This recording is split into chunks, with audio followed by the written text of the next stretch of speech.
Oggi, 17 luglio, ricorre il 10° anniversario della tragica scomparsa sul lavoro dei ferrovieri Antonio Laporta, Luigi Gaziano e Vincenzo Riccobono.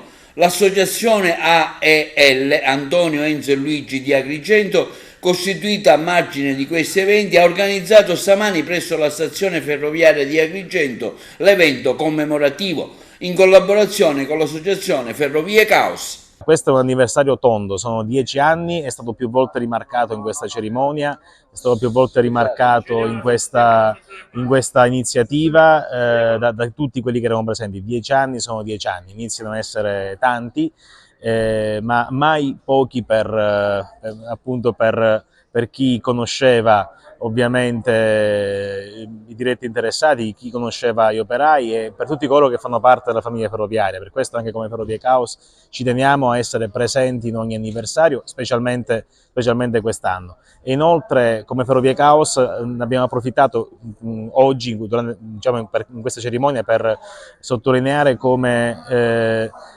con il comune di Porto Empedocle si è avviato un percorso per intitolare agli operai scomparsi una via, una piazza, proprio perché, come ho detto prima, 10 anni iniziano ad essere tanti, non sono mai pochi per chi li conosceva ed è giusto alimentare anno dopo anno, giorno dopo giorno, la memoria di chi ci ha lasciato. 10 anni siamo ancora qua a commemorare i 3 colleghi che ci hanno lasciato tragicamente.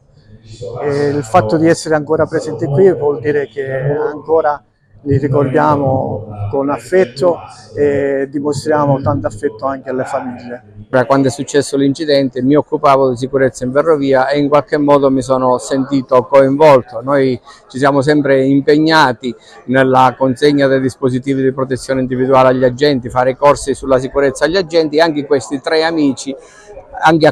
amici io ho fatto dei corsi sulla sicurezza lavoro. Quello che è successo, ricordiamolo, 10 anni fa tra le stazioni di Gela e Butera è stato di sicuro frutto di una incomprensione, perché i regolamenti ferroviari consolidati da 150 anni di storia, se vengono osservati non dovrebbe succedere niente, ma purtroppo c'è stato quell'attimo di fatalità che ha fatto succedere questo.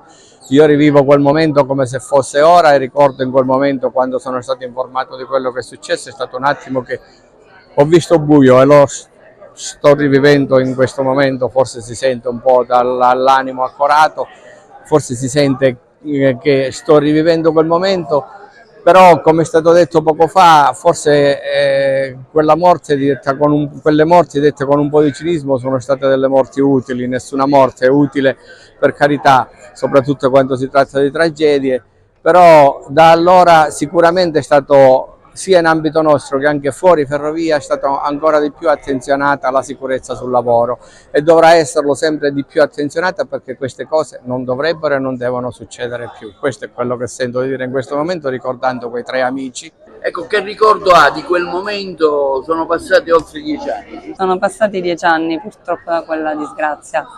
Ricordi terribili ovviamente, perché è quel fulmine a ciel sereno che nessuno si augura di vivere nella propria vita. E come dicevo poco fa nell'intervento che abbiamo fatto durante il Memorial, oggi sono quei fatidici 10 anni quando tu ti chiedi che cosa ti immagini da qua a 10 anni. Nessuno di noi si immaginava tutto questo. Sono tragedie che si segnano per sempre. Però da 10 anni, sì, appunto da 10 anni, ogni anno con questi eventi abbiamo cercato di mandare avanti quella che è la memoria, perché almeno questo glielo dobbiamo a mio padre e ai suoi colleghi che hanno fatto tanto per la ferrovia e anche per noi.